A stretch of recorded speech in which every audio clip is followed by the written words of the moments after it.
ਜਦੋਂ ਅਸੀਂ ਜੂਨ 1984 ਦੇ ਦਿਨ ਮਨਾਉਂਦੇ ਆ ਰਹੇ ਹਾਂ, ਮੇਰੇ ਖਿਆਲ ਹੈ ਕਿ ਜਦੋਂ ਦਾ ਇੱਕ ਵਾਕਿਆ ਹੋਇਆ, ਜਦੋਂ ਇਹਦਾ ਇੱਕ ਘੱਲੂਘਾਰਾ ਵਾਪਰਿਆ, ਉਦੋਂ ਤੋਂ ਹੀ ਅਸੀਂ ਹਰ ਸਾਲ ਜੂਨ ਦਾ ਮਹੀਨਾ ਪੂਰੀ ਕੌਮ ਆਪਣੇ ਆਪਣੇ ਤਰੀਕਿਆਂ ਦੇ ਨਾਲ, ਪੂਰੀ ਡਾਇਸਪੋਰਾ ਵਿਦੇਸ਼ਾਂ ਦੇ ਵਿੱਚ ਵੀ ਪੂਰੇ ਜੋਸ਼ੋ ਖਰੋਸ਼ ਦੇ ਨਾਲ ਅਸੀਂ ਇਸ ਦਿਨ ਨੂੰ ਮਨਾਉਂਦੇ ਆ ਰਹੇ ਹਾਂ।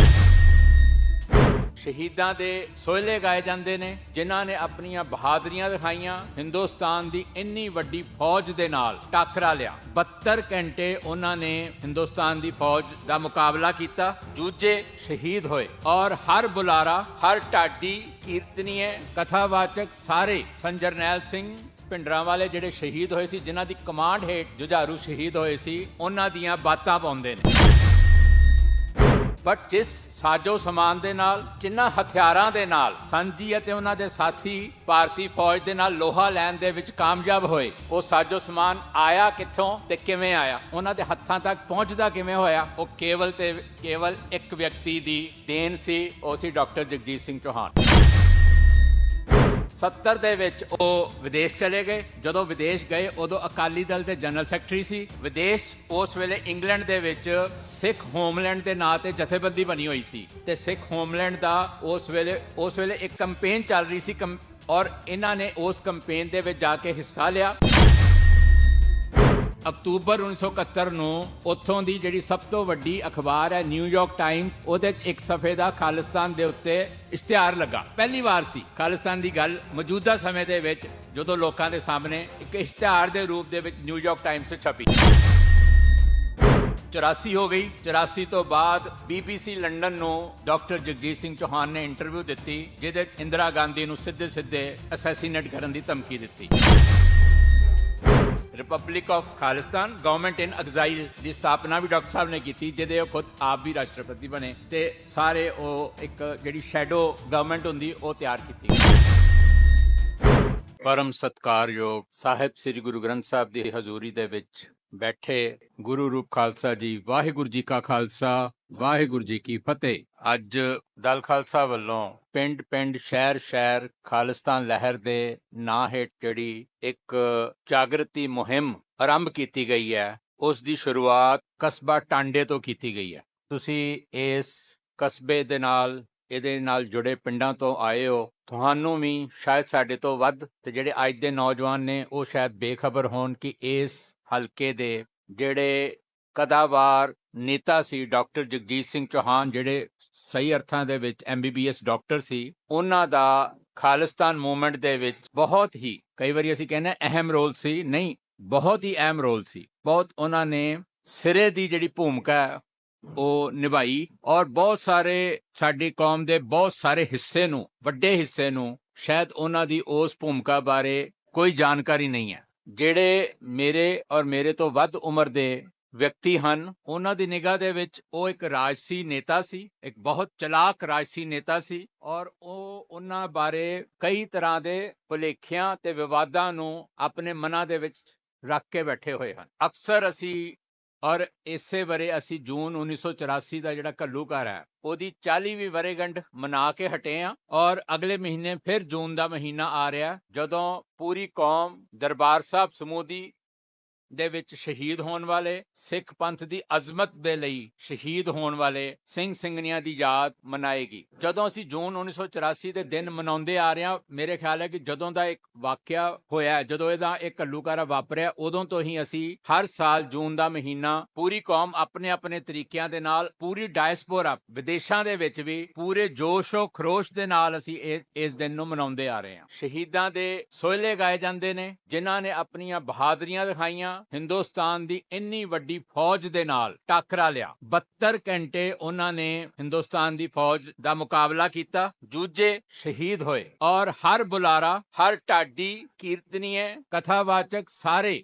ਜਰਨੈਲ ਸਿੰਘ ਭਿੰਡਰਾਂਵਾਲੇ ਜਿਹੜੇ ਸ਼ਹੀਦ ਹੋਏ ਸੀ, ਜਿਨ੍ਹਾਂ ਦੀ ਕਮਾਂਡ ਹੇਠ ਜੁਝਾਰੂ ਸ਼ਹੀਦ ਹੋਏ ਸੀ, ਉਹਨਾਂ ਦੀਆਂ ਬਾਤਾਂ ਪਾਉਂਦੇ ਨੇ। ਮਾਣ ਮਹਿਸੂਸ ਕਰਦੇ ਹਾਂ ਅਸੀਂ, ਔਰ ਕਹਿੰਦੇ ਹਾਂ ਕਿ 72 ਘੰਟੇ ਸਾਡੇ ਸਿੰਘ ਹਿੰਦੁਸਤਾਨ ਦੀ ਹਜ਼ਾਰਾਂ ਦੀ ਫੌਜ ਦੇ ਨਾਲ ਲੜੇ। ਕਦੇ ਅਸੀਂ ਸੋਚਿਆ ਕਿ ਬੇਸ਼ੱਕ ਗੁਰੂ ਦੀ ਬੜੀ ਬਖਸ਼ਿਸ਼ ਸੀ ਉਹਨਾਂ ਤੇ, ਸ਼ਹਾਦਤ ਮਿਲਦੀ ਹੀ ਨਸੀਬਾਂ ਨਾਲ ਹੈ, ਬੜੀ ਬਖਸ਼ਿਸ਼ ਸੀ, ਬਹਾਦਰੀ ਸੀ, ਦ੍ਰਿੜਤਾ ਸੀ, ਬਟ ਜਿਸ ਸਾਜੋ ਸਮਾਨ ਦੇ ਨਾਲ, ਜਿਨ੍ਹਾਂ ਹਥਿਆਰਾਂ ਦੇ ਨਾਲ ਸੰਜੀ ਅਤੇ ਉਹਨਾਂ ਦੇ ਸਾਥੀ ਭਾਰਤੀ ਫੌਜ ਦੇ ਨਾਲ ਲੋਹਾ ਲੈਣ ਦੇ ਵਿੱਚ ਕਾਮਯਾਬ ਹੋਏ, ਉਹ ਸਾਜੋ ਜੋ ਸਮਾਨ ਆਇਆ ਕਿੱਥੋਂ ਤੇ ਕਿਵੇਂ ਆਇਆ, ਉਹਨਾਂ ਦੇ ਹੱਥਾਂ ਤੱਕ ਪਹੁੰਚਦਾ ਕਿਵੇਂ ਹੋਇਆ, ਉਹ ਕੇਵਲ ਇੱਕ ਵਿਅਕਤੀ ਦੀ ਦੇਣ ਸੀ, ਉਹ ਸੀ ਡਾਕਟਰ ਜਗਜੀਤ ਸਿੰਘ ਚੌਹਾਨ, ਤੁਹਾਡੇ ਸ਼ਹਿਰ ਦਾ ਵਾਸੀ। ਬਟ ਇਹ ਗੱਲਾਂ ਬਹੁਤ ਘੱਟ ਸ਼ਾਇਦ ਲੋਕਾਂ ਨੂੰ ਪਤਾ ਹੋਣ। 1967 ਦੇ ਵਿੱਚ ਡਾਕਟਰ ਸਾਹਿਬ ਨੇ ਇੱਥੋਂ ਪਹਿਲੀ ਵਾਰ ਐਮਐਲਏ ਦੀ ਚੋਣ ਲੜੀ ਔਰ ਉਸ ਤੋਂ ਬਾਅਦ ਉਹ ਮੇਰੇ ਖਿਆਲ ਡਿਪਟੀ ਸਪੀਕਰ ਬਣੇ ਪੰਜਾਬ ਵਿਧਾਨ ਸਭਾ ਦੇ। 70 ਦੇ ਵਿੱਚ ਉਹ ਵਿਦੇਸ਼ ਚਲੇ ਗਏ। ਜਦੋਂ ਵਿਦੇਸ਼ ਗਏ ਉਦੋਂ ਅਕਾਲੀ ਦਲ ਦੇ ਜਨਰਲ ਸੈਕਟਰੀ ਸੀ। ਵਿਦੇਸ਼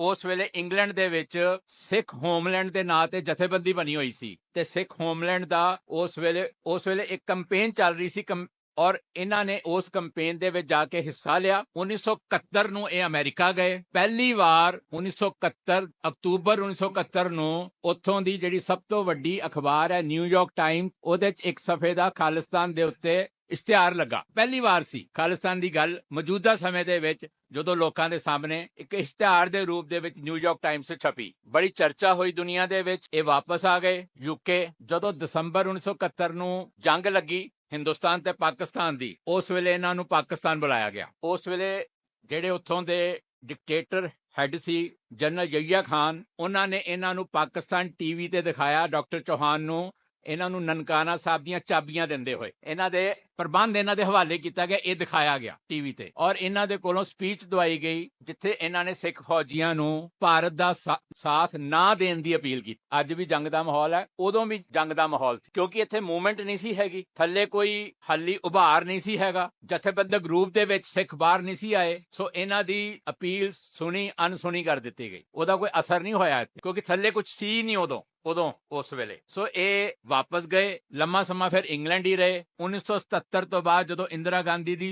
ਐਮਰਜੈਂਸੀ ਤੋਂ ਬਾਅਦ ਇੰਦਰਾ ਗਾਂਧੀ ਲੱਥ ਗਈ ਤੇ ਜਨਤਾ ਪਾਰਟੀ ਆਈ ਤੇ ਇੱਕ ਵਾਰੇ ਫਿਰ ਵਾਪਸ ਵੀ ਆਏ। ਇਹ ਜਿਹੜੇ ਆਪਣੇ ਸ਼ਹੀਦ ਦਰਸ਼ਨ ਸਿੰਘ ਫੇਰੂਮਾਨ ਹੋਣਾ ਨੇ ਜਿਹੜੇ ਸਿੱਖ ਹੋਮਲੈਂਡ ਕਰਕੇ ਜਿਹੜੀ ਸ਼ਹਾਦਤ ਦਿੱਤੀ, ਉਸ ਗਰੁੱਪ ਦਾ ਵੀ ਡਾਕਟਰ ਸਾਹਿਬ ਹਿੱਸਾ ਸੀਗੇ। 1980 ਨੂੰ 2 ਸਾਲ ਹਿੰਦੁਸਤਾਨ ਰਹਿੰਦੇ ਨੇ, ਪੰਜਾਬ ਰਹਿੰਦੇ ਨੇ। ਉਸ ਤੋਂ ਬਾਅਦ 1980 ਚ ਫਿਰ ਵਾਪਸ ਚਲੇ ਜਾਂਦੇ ਨੇ। 80 ਚ ਵਾਪਸ ਜਾ ਕੇ ਇਹ ਉੱਥੇ ਇੰਗਲੈਂਡ ਵਸ ਜਾਂਦੇ ਨੇ ਤੇ 81-82 ਦੇ ਵਿੱਚ ਇਹਨਾਂ ਦਾ ਸੰ ਜਰਨੈਲ ਸਿੰਘ ਹੋਣਾ ਦੇ ਨਾਲ ਸੰਪਰਕ ਹੁੰਦਾ ਕਿਉਂਕਿ ਹਿੰਦੁਸਤਾਨ ਦੀ ਸਰਕਾਰ ਹਮਲਾਵਰ ਸੀ, ਸਿੱਖਾਂ ਦੇ ਖਿਲਾਫ, ਸਿੱਖਾਂ ਦੇ ਖੂਨ ਦੀ ਪਿਆਸੀ ਸੀ ਔਰ ਇਹ ਗੱਲ ਪਤਾ ਸੀ ਕਿ ਇੱਕ ਦਿਨ ਹਿੰਦੁਸਤਾਨ ਦੀ ਸਰਕਾਰ ਦਰਬਾਰ ਸਾਹਿਬ ਦੇ ਅੰਦਰ ਬੈਠੇ ਸਿੰਘਾਂ ਦੇ ਉੱਤੇ ਹਮਲਾ ਬੋਲੇਗੀ। ਉਹਦੀ ਤਿਆਰੀ ਲਈ ਸ਼ਸਤਰ ਚਾਹੀਦੇ ਸੀ ਤੇ ਉਹਨਾਂ ਸ਼ਸਤਰਾਂ ਦਾ ਅੰਤਰਰਾਸ਼ਟਰੀ ਮਾਰਕੀਟ ਚੋਂ ਤੇ ਕਈ ਮੁਲਕਾਂ ਦੇ ਨਾਲ ਗੱਲ ਕਰਕੇ ਡਾਕਟਰ ਜਗਜੀਤ ਸਿੰਘ ਚੌਹਾਨ ਨੇ ਉਹ ਸ਼ਸਤਰ ਸੰਤਾਂ ਦੇ ਤੱਕ ਪਹੁੰਚਦੇ ਵੀ ਉਹਨਾਂ ਨੇ ਕੀਤੇ ਤੇ ਉਹਦੇ ਵਿੱਚ ਇੰਗਲੈਂਡ ਦੇ ਅਖੰਡ ਕੀਰਤਨੀ ਜਥੇ ਦੇ ਸਿੰਘਾਂ ਦਾ ਬਹੁਤ ਵੱਡਾ ਰੋਲ ਸੀ। ਉਹਨਾਂ ਨੂੰ ਤਿਆਰ ਕੀਤਾ ਗਿਆ, ਉਹ ਆਪ ਆਏ ਔਰ ਆ ਕੇ ਉਹ ਸੰਤਾਂ ਨੂੰ ਮਿਲੇ ਔਰ ਉਹਨਾਂ ਨੇ ਇਹ ਸਾਰਾ ਕਾਰਜ ਜਿਹੜਾ ਡਾਕਟਰ ਸਾਹਿਬ ਨੇ ਵਿਉਂਤਿਆ ਸੀ ਉਸ ਤਹਿਤ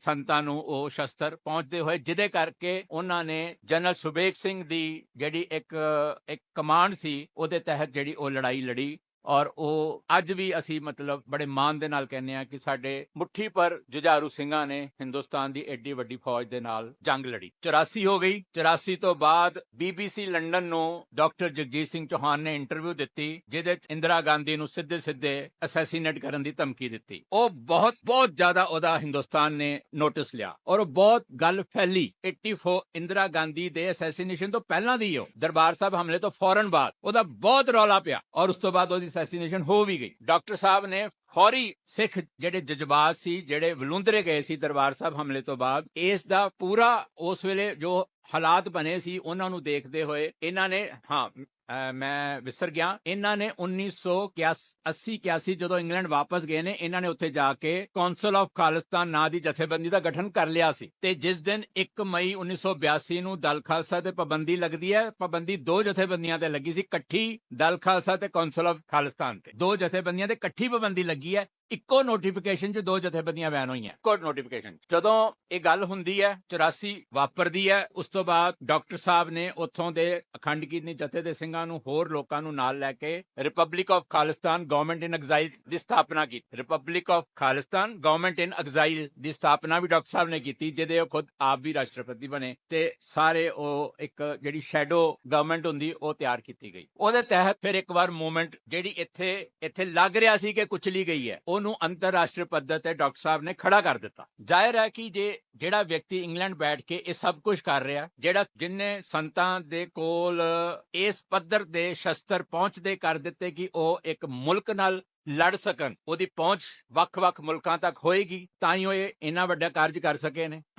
ਪੂਰੀ ਮੂਵਮੈਂਟ ਦੌਰਾਨ ਇਹ ਉੱਥੇ ਹੀ ਰਹੇ। ਇਹਨਾਂ ਨੇ ਕਈ ਉਹਨਾਂ ਨੇ ਵਿਵਾਦਿਤ ਫੈਸਲੇ ਵੀ ਕੀਤੇ, ਕਈ ਉਹਨਾਂ ਨੇ ਬਹੁਤ ਸਾਰੇ ਗੱਲਾਂ ਦੇ ਵਿੱਚ ਉਹਨਾਂ ਦੇ ਨਾਲ ਵਿਵਾਦ ਵੀ ਜੁੜੇ। ਪਰ ਇਹ ਹੁੰਦਾ ਹੈ ਕਿ ਜਦੋਂ ਕੋਈ ਵੀ ਵਿਅਕਤੀ ਇੰਨੇ ਵੱਡੇ ਪੱਧਰ ਤੇ ਇੰਨੇ ਵੱਡੇ ਕਾਰਜਾਂ 'ਚ ਇੰਨੇ ਮੁਲਕਾਂ ਦੇ ਨਾਲ ਆਪਣੇ ਸੰਬੰਧ ਬਣਾ ਕੇ ਇਹ ਸਭ ਕੁਝ ਕਰਦਾ ਹੈ, ਤੇ ਬਹੁਤ ਸਾਰੇ ਸ਼ੰਕੇ ਵੀ ਪੈਂਦੇ ਨੇ, ਬਹੁਤ ਸਾਰੇ ਸਵਾਲ ਵੀ ਖੜੇ ਹੁੰਦੇ ਨੇ, ਤੇ ਕਈ ਵਾਰ ਸਾਨੂੰ ਸਾਡੀ ਸਮਝ ਤੋਂ ਵੀ ਬਾਹਰ ਹੁੰਦੇ ਨੇ। ਔਰ ਜਦੋਂ ਸਾਡੀ ਕੋਈ ਗੱਲ ਸਮਝ ਤੋਂ ਬਾਹਰ ਹੋਵੇ ਤੇ ਅਸੀਂ ਉਹਨੂੰ ਇੱਕ ਕਨਸਪੀਰੇਸੀ ਦਾ ਨਾਂ ਦੇ ਕੇ, ਸਾਜ਼ਿਸ਼ ਦਾ ਨਾਂ ਦੇ ਕੇ ਉਹਦੇ ਤੇ ਸ਼ੰਕੇ ਕਰ ਬੈਠਦੇ ਹਾਂ। ਮੈਂ ਪਹਿਲੀ ਵਾਰ ਡਾਕਟਰ ਸਾਹਿਬ ਨੂੰ 88 ਦੇ ਵਿੱਚ ਬੈਂਕਾਕ ਮਿਲਿਆ। ਮੈਨੂੰ ਪਤਾ ਲੱਗਾ ਕਿ ਇਹ ਇੱਥੇ ਆਏ ਹੋਏ ਨੇ। ਮੈਂ ਉਸ ਵੇਲੇ ਉੱਥੇ ਸੀਗਾ, ਜਾਂ 88 ਇਹੀ ਮੇਰੇ ਖਿਆਲ ਟਾਈਮ ਸੀਗਾ। ਤੇ ਇਹ ਹਸਪੀਟਲ ਦਾਖਲ, ਤੇ ਜਿਨ੍ਹਾਂ ਨੇ ਇਹਨਾਂ ਨੂੰ ਹਸਪੀਟਲ ਦਾਖਲ ਕਰਾਇਆ ਤੇ ਉਹਨਾਂ ਨੇ ਮੈਨੂੰ ਦੱਸਿਆ ਵੀ ਡਾਕਟਰ ਸਾਹਿਬ ਆਏ ਨੇ, ਮਿਲਣਾ ਚਾਹੁੰਦੇ ਨੇ ਤੇ ਹਸਪਤਾਲ ਦੇ ਵਿੱਚ ਦਾਖਲ ਨੇ। ਤੇ ਜਦੋਂ ਜਾ ਕੇ ਹਸਪਤਾਲ ਮੈਂ ਇਹਨਾਂ ਨੂੰ ਮਿਲਿਆ ਤੇ ਮੈਨੂੰ ਲੱਗਾ ਨਹੀਂ ਕਿ ਬਿਮਾਰ ਨੇ, ਪਰ ਮੈਨੂੰ ਲੱਗਾ ਕਿ ਕਿਸੇ ਮਿਸ਼ਨ ਤੇ ਨੇ। ਇੱਥੇ ਆ ਕੇ ਉਹਨਾਂ ਨੇ ਹਸਪਤਾਲ 'ਚ ਦਾਖਲਾ ਲੈ ਲਿਆ ਤੇ ਓਕੇ ਸੀਗੇ, ਸਾਰੇ ਠੀਕ ਠਾਕ ਸੀਗੇ। ਉਹ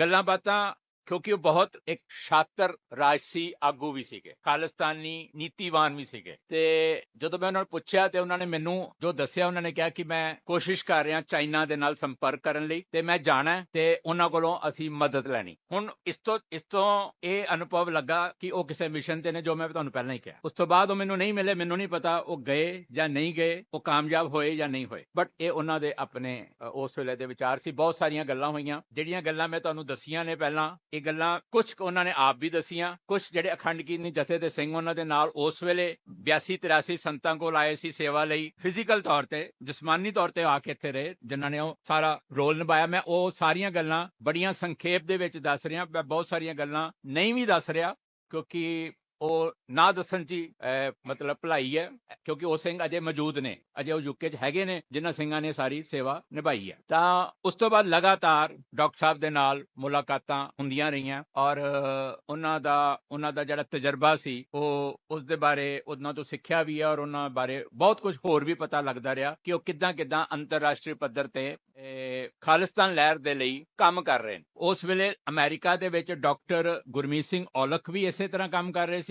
ਇੱਕ ਗੰਗਾ ਸਿੰਘ ਢਿੱਲੋਂ ਸੀਗੇ, ਉਹ ਵੀ ਅਮਰੀਕਾ ਰਹਿੰਦੇ ਸੀ, ਉਹ ਵੀ ਇਸੇ ਪੱਧਰ ਤੇ ਆਪਣੇ ਤੌਰ ਤੇ ਕੰਮ ਕਰ ਰਹੇ ਸੀਗੇ। ਸੋ ਇੱਥੇ ਯੂਕੇ ਦੇ ਵਿੱਚ ਡਾਕਟਰ ਚੌਹਾਨ ਸੀਗੇ। ਮੈਂ ਡਾਕਟਰ ਚੌਹਾਨ ਦੀ ਹੀ ਅੱਜ ਗੱਲ ਕਰ ਰਿਹਾ, ਕਿਉਂਕਿ ਤੁਹਾਡੇ ਕਸਬੇ ਦੇ ਨੇ, ਤੁਹਾਡੇ ਇਸ ਇਲਾਕੇ ਦੇ ਨੇ, ਔਰ ਅਸੀਂ ਅੱਜ ਦਾ ਸਮਾਗਮ ਵੀ ਡਾਕਟਰ ਜਗਜੀਤ ਸਿੰਘ ਚੌਹਾਨ ਨੂੰ ਸਮਰਪਿਤ ਕੀਤਾ ਹੈ। ਬਾਕੀ ਸਿੰਘਾਂ ਬਾਰੇ, ਜਿਹੜੇ ਬਾਕੀ ਹੋਰ ਜਿਨ੍ਹਾਂ ਨੇ ਇਹਨਾਂ ਵਾਂਗ ਇਸੇ ਤਰ੍ਹਾਂ ਹੀ ਬਹੁਤ ਅਹਿਮ ਭੂਮਿਕਾ ਨਿਭਾਈਏ, ਉਹਨਾਂ ਨੂੰ ਜਦੋਂ ਸਮਰਪਿਤ ਕਰਕੇ ਪ੍ਰੋਗਰਾਮ ਕਰਾਂਗੇ, ਉਹਨਾਂ ਬਾਰੇ ਵੀ ਦੱਸਾਂਗੇ। ਲਹਿਰ ਦੇ ਵਿੱਚ ਡਾਕਟਰ ਸਾਹਿਬ ਅਮਰੀਕਾ ਹੀ ਰਹੇ, ਯੂਕੇ ਰਹੇ, ਔਰ ਇਹਨਾਂ ਦੇ ਨਾਲ ਇਹਨਾਂ ਦਾ ਜਿਹੜੇ ਭਾਂਜੇ ਸੀ ਸਰਦਾਰ ਇਕਬਾਲ ਸਿੰਘ, ਉਹਨਾਂ ਨੇ ਇਹਨਾਂ ਨੂੰ ਉੱਥੇ ਯੂਕੇ ਦੇ ਵਿੱਚ ਇਹਨਾਂ ਨੇ ਖਾਲਿਸਤਾਨ ਹਾਊਸ ਉੱਥੇ ਸਥਾਪਿਤ ਕੀਤਾ। ਖਾਲਿਸਤਾਨ ਹਾਊਸ ਇਹਨਾਂ ਦੀ ਜਿਹੜੀ ਬਿਲਡਿੰਗ ਸੀ ਨਾ, 6 ਮੰਜ਼ਲੀ ਬਿਲਡਿੰਗ ਸੀ, ਉਹਦੇ ਤੇ ਵੱਡਾ ਸਾਰਾ ਲਿਖਿਆ ਹੋਇਆ ਸੀ ਖਾਲਿਸਤਾਨ ਹਾਊਸ। ਇਸ ਗੱਲ ਦਾ ਹਿੰਦੁਸਤਾਨ ਦੀ ਸਰਕਾਰ ਨੂੰ ਬਹੁਤ ਇਤਰਾਜ਼ ਸੀਗਾ, ਕਿਉਂਕਿ ਫਰਾਂਸ ਦੇ ਵਿੱਚ ਡਾਕਟਰ ਸਾਹਿਬ ਨੇ ਅੰਬੈਸੀ ਆਫ ਖਾਲਿਸਤਾਨ ਖੋਲ ਦਿੱਤੀ। ਫਰਾਂਸ ਦੇ ਵਿੱਚ ਅੰਬੈਸੀ ਆਫ ਖਾਲਿਸਤਾਨ ਖੋਲ ਦਿੱਤੀ, ਤੇ ਭਾਰਤ ਸਰਕਾਰ ਨੇ ਜ਼ਬਰਦਸਤ ਰੋਸ ਪ੍ਰਗਟ ਕਰਤਾ ਕਿ embassy word sovereign country use ਕਰ ਸਕਦੀ ਹੈ, ਤੇ ਖਾਲਿਸਤਾਨ ਸੋਵਰਨ ਕੰਟਰੀ ਹੋਂਦ ਵਿੱਚ ਨਹੀਂ ਆਈ ਇਹਦੇ, ਸੋ ਤੁਸੀਂ ਅੰਬੈਸੀ ਵਰਡ ਨਹੀਂ ਯੂਜ਼ ਕਰ ਸਕਦੇ। ਫਿਰ ਉੱਥੇ ਚੇਂਜ ਕਰਕੇ ਖਾਲਿਸਤਾਨ ਹਾਊਸ ਉੱਥੇ ਵੀ ਕੀਤਾ ਗਿਆ। ਇਸ ਗੱਲ ਤੇ ਵੀ ਭਾਰਤ ਸਰਕਾਰ ਨੂੰ ਇਤਰਾਜ਼ ਸੀ, ਕਿਉਂਕਿ ਇੰਗਲੈਂਡ ਦੇ ਵਿੱਚ ਉੱਥੇ ਜਿਹੜੀ ਅੰਬੈਸੀ ਹੈ ਇੰਡੀਆ ਦੀ, ਉਹਨੂੰ ਇੰਡੀਅਨ ਹਾਊਸ ਕਹਿੰਦੇ ਨੇ। ਬਟ ਉਹਦੇ ਪੈਰਲਲ ਇਹਨਾਂ ਨੇ ਫਰਾਂਸ ਤੇ ਇੰਗਲੈਂਡ ਦੇ ਵਿੱਚ ਖਾਲਿਸਤਾਨ ਹਾਊਸ ਸਥਾਪਿਤ ਕੀਤਾ।